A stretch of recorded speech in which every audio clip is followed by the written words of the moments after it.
Appreciate it.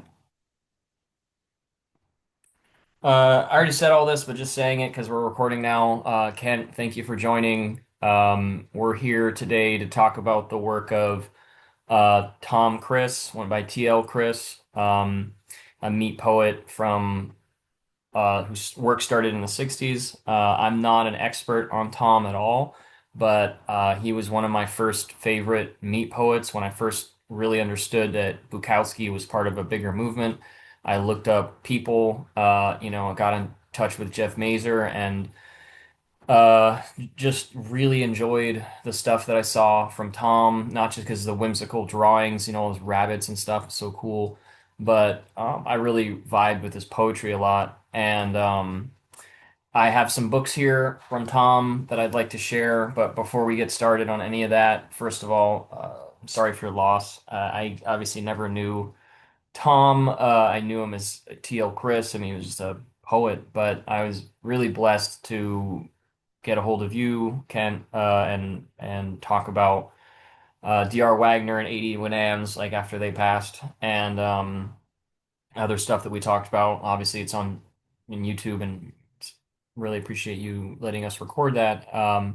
So happy to just jump right in. But if you want to give anyone who may be listening an introduction to Tom, I don't think there's anyone better to do it than you. Okay, I'll tell you. I think Tom and I met in '66, but we spoke about it. I remember clearly when I met RJS. D.A. Levy introduced me to him, and Tom, I believe, both of them were met in '66. They were both kids. They were like 18 years old. I think I don't know if Tom was even out of high school. I guess he was. But Tom and I talked about this once. I think it was at a Levy Fest. We were sitting in a car. I think Jim Lowell was driving us. We said, do you remember how we met? And I couldn't remember. Neither Tom nor I can have any idea how we met. So it's very hazy. But it was '66, I'm pretty sure. Nice, and that would have been in Cleveland. Yeah, absolutely in Cleveland. Yeah, Tom published later. He published my first book, or the first book from Black Rabbit Press in '69, and he actually did that in San Francisco, which is weird because Black Rabbit Press is completely associated with Cleveland. But he did issue a few publications in around '68 and '69 when he was in San Francisco for a while, and then he went back to Cleveland. Right on. So, um, I didn't know about that San Francisco connection at all. I mean, kind of glaze over it if you want, but did he have any connection to San Francisco, or is that just happened to be there? What was up with that? I don't remember the sequence and why he was out west, but he was in San Francisco for a while, and he did my book, and I know he did a couple others. He Hmm. also edited a publication called Ampersand with R. Walter. I think it's Richard Walter. He's a Hmm. really obscure figure. And I had actually emailed Tom. The last email I sent him was I was trying to clarify why he didn't issue that under a Black Rabbit Press imprint because he'd already published something in '68 under Black Rabbit. And unfortunately, Tom was in the hospital, so I never got an answer. But I hear yeah, you. I'm not clear on his when he left Cleveland, because again, I met him in '66, definitely in Cleveland, and at some point he went to the West Coast, stayed for a while, then was back in Cleveland. Wow. Um, so just historically speaking, I've always felt like the meat poets were diffused, right? But that the center of gravity was probably Cleveland, Ohio. Um, I don't know. and I thought I always identified Mhm. Blazek strongly with the meat poets, but I don't know where I first heard the term. I have a feeling it was Stu Blazek, maybe, but I'm just guessing on that. We didn't use that poem that much, or use that Yeah, poem. for sure, for sure. There's the Yeah, I think I mimeo. may have heard it Mhm. first through Blazek. I'm not sure. I think the first use was Steve Richmond's "fuck you" poster um, Well, from that makes '66. sense because I was in correspondence with Steve Richmond, as was Levy. In fact, Richmond published poems of mine in his publication called Earth. So that could Right. be that could be. Yeah, I have actually not only Earth number one, but I have the very rare Earth number two as well in my collection. I think Um, that's as much as he did. Wasn't Earth it two is, the yeah, as far as I know. Yeah, Earth yeah. two is there's 100 copies or something made. Um, Yeah, I'd love to talk about Steve Richmond and the Santa Monica connection sometime. His name does actually come up. It's interesting. Somebody brought him up the other day, and I was like, "Oh, I know Steve Richmond." But at any rate, Tom, as you mentioned, was the publisher of oh, come on, Ian, Dark Rabbit. What was it? I've got one right Black, here. Black Rabbit. black, black, right. Yeah. It's funny. I've got the. I'll just turn the thing on so people can see it. I've got a copy of Torn. Oh, the video didn't want to turn on. Here, I've Oh, got I a got, copy of Torn Birds right here. yeah, that's Um, one he did in San Francisco. Yes, you have a great memory, man. I was just gonna Oh, say I didn't realize. I just looked hey, at it, and it's of it's course, fading like crazy, my man. My yeah, memory. it's like a steel trap to me, man. You may feel like differently, but I'm amazed every time we talk. I'm like, is it quite the recollection? But yeah, in May 1969, he was in San Francisco. I didn't realize that. Yeah, Um, I also have, so anyway, I guess for anyone who doesn't know about Tom, he drew pictures of rabbits. yeah, He was an artist, and so his art is actually everywhere. I have numerous meat poet publications that were printed by Tom, and they have rabbits on them. yeah. It And and absolutely. and so sometimes I'll buy them just because I like, oh, that's a TL Kryss cover. And I don't Right. know who the poet is, but I'm sure it's good because one of Tom's friends. Um, and so they're all very delicate. So pardon me, I'm not just like flinging them around. You know how they're like stapled together, right? Yeah, sure. So there's only one that I've ever found that is not stapled together. Have you ever seen this one before? No, never have. Not that I This is a recall. weird one. Yeah. So this one opens like long ways, and then it's red Paul. Wow. So No, this is a what's that? I've never seen that. Very atypical. Very. Yeah, this nothing like in this. This is unique for my collection, and maybe unique for Tom's publications. This is called "I am the one." I am the one who walks the road. Now that does ring a bell, but I've just never seen it. Yeah, so this is a limited edition version. Um, you'll recognize the names. Come on, this thing's really delicate, so I'm trying not to just force it open, right? Let's see if I can get it. Okay. So there you go. There's the dedication. Tom Kryss, Douglas Blazek, Don Cobble, and Linda Newfer, who I don't know. Yeah, I don't Um, know but Linda at all. yeah, Don but Cobble. Don Cobble, right? He's pretty good. Yeah. And so this is a very unusual version of Tom's books, but I felt like Tom always took time to make the books attractive in his own way, certainly with the painting of the rabbits. But that's a very unusual version where it has, it's hardbound and it's got fabric on the cover. It's fascinating. Um, so do you want to talk any more about Tom? Do you want to talk about his work? What do you want to talk about? Well, I'm just trying to think. I never was, even though I've known Tom forever and we have always got along really well because there was such an age gap. I meant when I met him, he was like a teenager. I was married and had a son. I had a kid, so Sure. he was in a different world. But Or I jotted down a couple weird things you might get a kick out. Did you know he had a tryout with the Baltimore Orioles when he was 16 years old? wow, no, of course not. No, wow, that's Yeah, fascinating. he Yeah, was a big baseball fan, and I never perceived Tom as athletic. I was a runner all my life. Tom seemed almost not klutzy, but I never would have thought he was an athlete. But I think I got that through Jim Lowe. Jim Lowe was a big baseball fan. He and Tom sure. were. They talked baseball a lot. I Also, bet.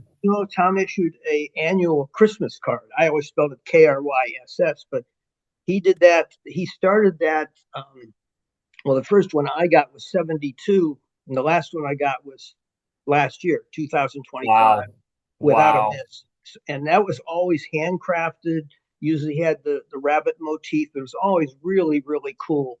And I was thinking when I heard he died, the first thing I thought of is the holidays are not going to be the same this year without the Christmas Wow, card. man. That was really cool. That's so cool, dude. What was Also, his? I don't know Go if ahead. you're interested in his letters are at Kent State. If you ever, I need to want. do that. Yeah, yours and DA Levy's. I didn't know Tom. I guess I did at one point. I forgot that he had all his stuff preserved. But Yeah, I need to make a pilgrimage, man. It's funny to say that, but I need to go to Cleveland for sure. Well, you might want to wait until the stuff that's probably Oh, en route. geez.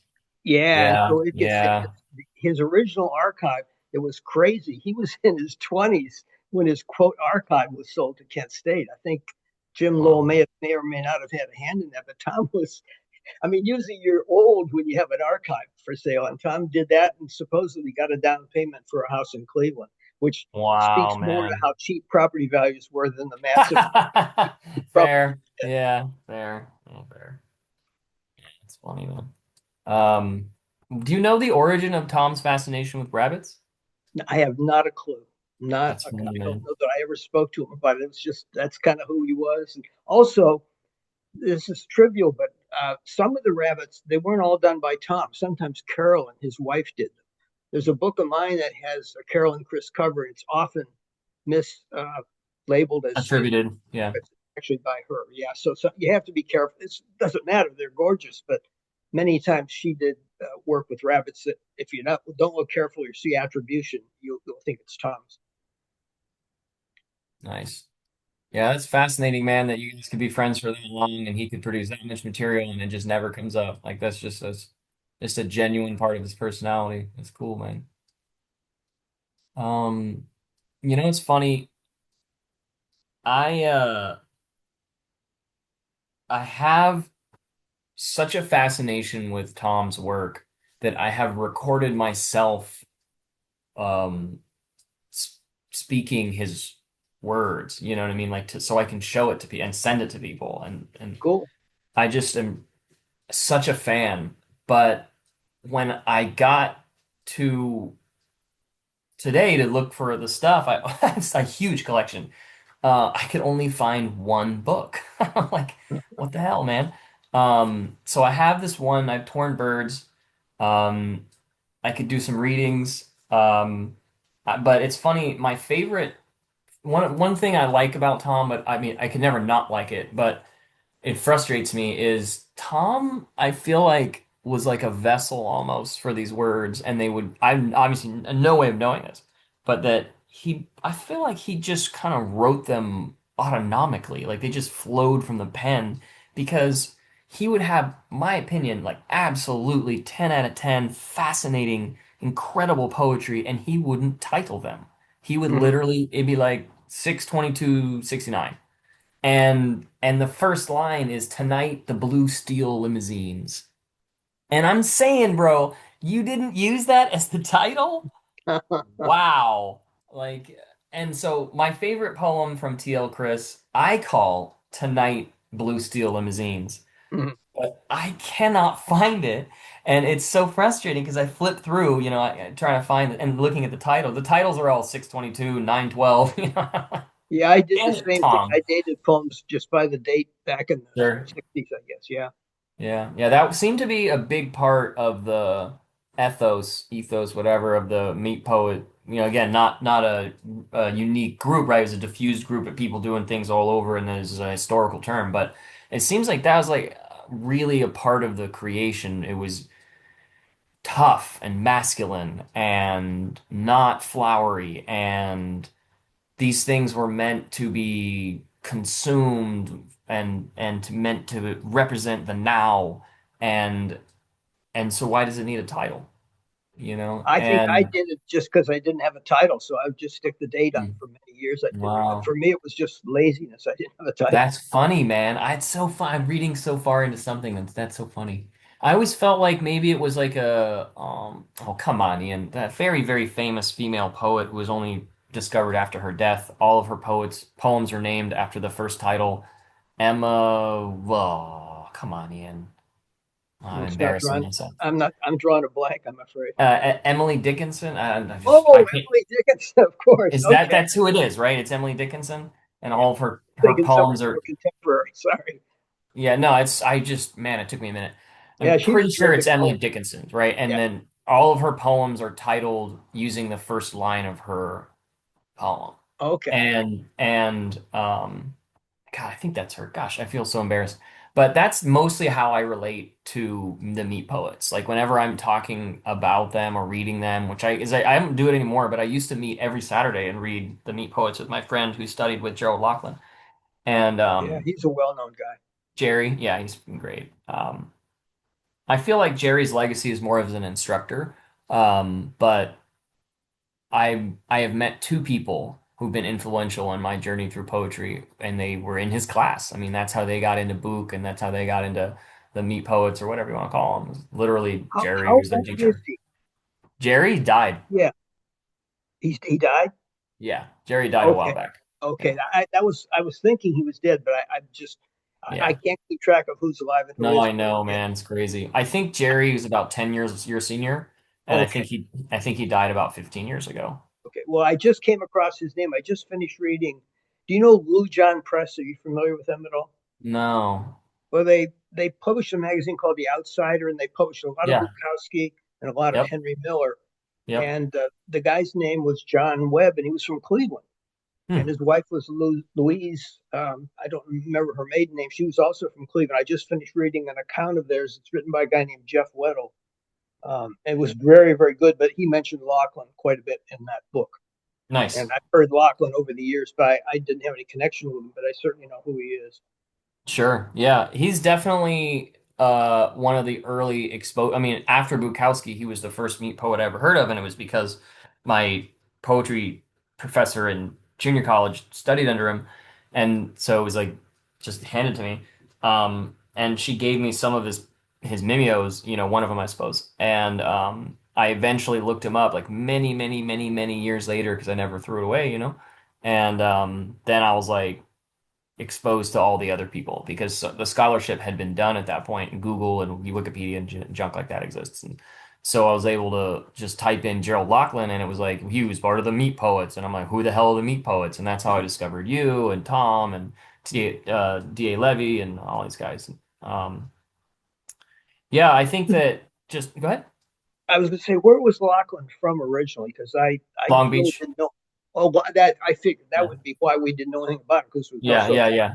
Yeah, he and What, Bukowski were buddies. So he was just here in the Long Beach area. He was been at Long Beach State teaching poetry and English since the 70s. okay, gotcha. Yeah. Um, do you want to do any readings? Well, I don't really have anything to read from. No worries. I have some stuff. Do you want to talk about some of Tom's work with me? I'll do a reading and then we can talk Oh, about sure, do that because I haven't really read anything from Tom in years. ha, for sure, right? It's my Yeah, buddy. it's Like, been why a would I read long his stuff, time. I mean, I just did a AI search. The last date of a book issued by Black Rabbit was 2002. It was Zero Square, the tribute to RJS. Because I was Huh. trying to remember what's the last thing he published. So that's been almost 25 years. Yeah, it's been a while. Yeah, I think that I don't know, man. Like my feeling about poetry and a lot of art in general is almost that like you're born with it and you have to get it out. And some people can continue to be inspired by their life and like generate new material.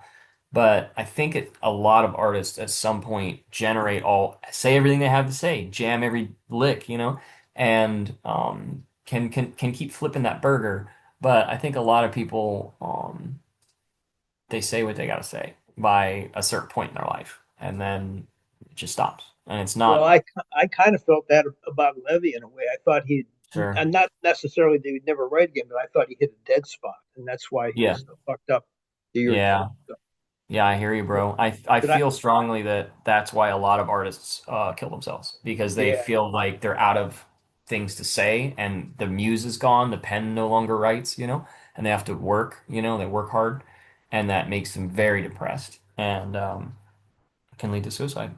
Well, Tom and I both came to that conclusion independently. Again, I was back at a Levy festival. We were riding in a car again with Jim Lowell, and I think I voiced, I said, I've always felt Levy just hit a dry patch, and he never had one before, didn't know how to cope with it. And Tom said, he agreed exactly. So we came to the same conclusion. We both could be wrong, but it makes Sure. as much sense. If you look at Levy's productivity in '68, he issued almost nothing except the newspaper Buddhist Third Class Young Male Oracle. His productivity was way down. So I think he was losing steam well before he killed himself.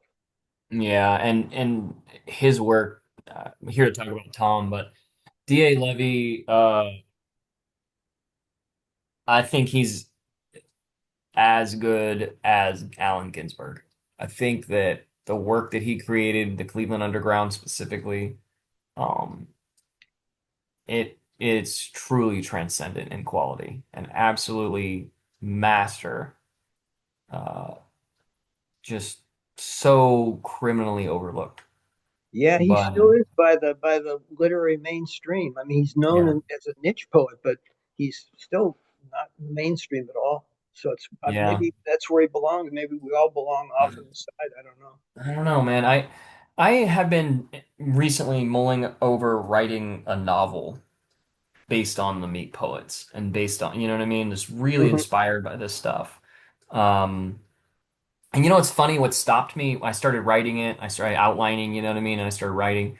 And I got to the point just right away. It was the very first scene that I wrote was the about like two poets at a reading getting arrested for reading obscene poems, right? Just starting right with that. It was, of course, a Right. fictionalized version. Like you said, D.A. Levy was reading a poem written by a young girl. He was arrested afterwards. You know what I mean? He wasn't tackled or anything. Of course, the scene that I ended up writing was very, dramatic or whatever. But what I actually ended up stopping with that project was because I couldn't write the poetry. Mhm. I I love poetry. I consume massive, massive amounts of it. I read it. You know what I mean? But I analyze it, but I don't write it. I'm a Mhm. novelist, right? And when I Right. try to, and I've written some poetry, like my teens, but I very quickly moved towards prose. And when I tried to write poetry, I was like offended. I was like, this is bad. Like this is Mhm. not, you know what I mean? Like this isn't coming from somewhere genuine. I'm like Yeah. trying to pump something out to so that the reader can go, oh, this is what this character was reading when he was tackled by a police officer. And it looks like we'll run out of time in a few minutes, so I'm going to need to do my reading right now. But yeah, I'd love to talk to you more about my thoughts about preserving the meat poets, and I'd love to get them somehow figure out how to get another anthology published and shit. I'd like to write a novel based on it. It's just such a fascinating topic that I think like criminally underlooked. Like this, I agree with you that some art belongs to the outsiders and belongs to be, in the shadows or whatever. But I just don't feel that way about the meat poets. I believe, like, I'm gonna read some right now, and I believe Really. that this is some of the greatest poetry ever written in the 20th century. And TL Kryss, 100%. Um, so that being is quite an introduction. I'm just gonna go ahead and read unless you have any and talk about anything else. The only thing I'd mention, you talked about getting arrested. I got a strange anecdote. Do you know who Sure. João Bolero was? I don't know that I No. mentioned. Well, No. he had a radio show called Poetry Seminar that Levy and I were both on. And Joe was slightly older. He was from Brooklyn originally. And I just found a very weird thing. He published a little magazine for a while, and then he kind of drifted to Vegas, kind of was out of Cleveland by the end of the 60s. He ended up killing himself in Vegas.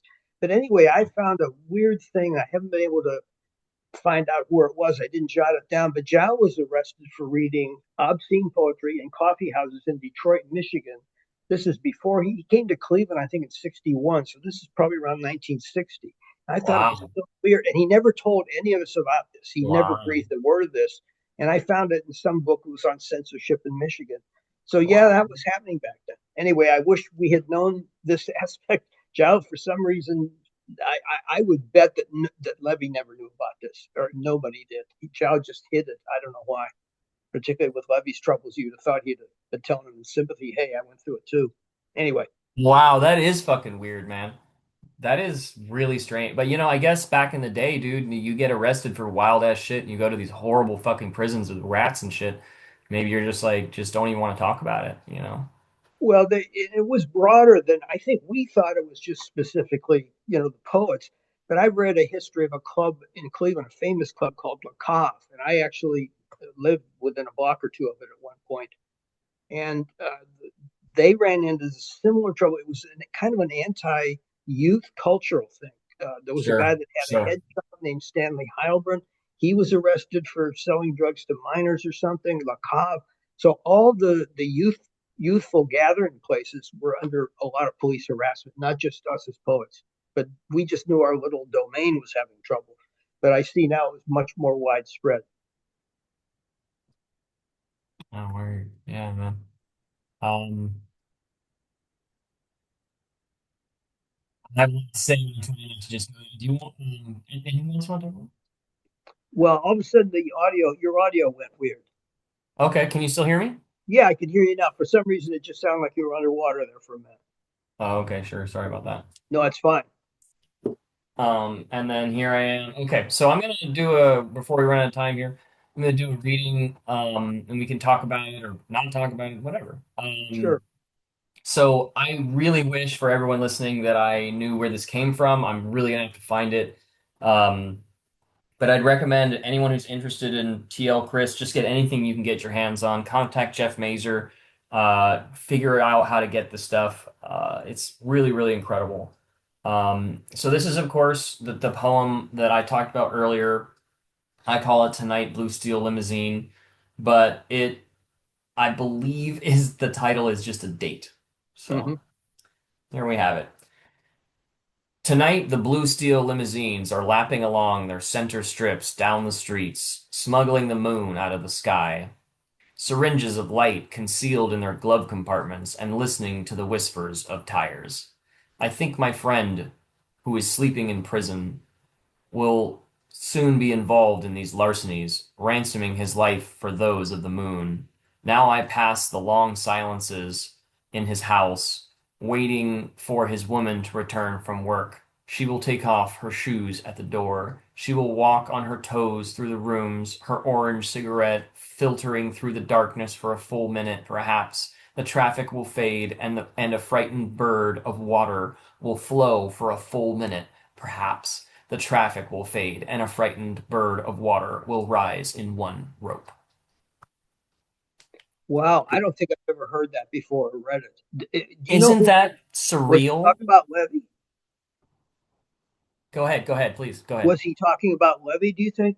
I don't know, man. I don't know. Yeah, That's what I'm because saying. I'm trying to think who that could have been. Any other? I, yeah, go ahead. Maybe Jack Scott. I'm trying to think who was in prison briefly. RJS was arrested and served some time in the workhouse. I think John Scott did, and Levy, but I can't think of anybody beyond those three. And I wasn't sure Tom. I'm not sure Tom was that involved with John Scott. He knew RJ. It might have been RJS, but then I'm not sure if RJ was married at the time. That's interesting. I don't think I've ever heard that poem before. It's really good. It's really, in my opinion, like this is the best. This is 20th century poetry. Doesn't get any better. It's real. It's raw. There's emotions, but it's surreal. You know, you can tell this guy read Ginsberg. You can tell this guy fucking ate the acid. And it's not hippie shit though. This is real. Where This is was a that guy where, published? what's that?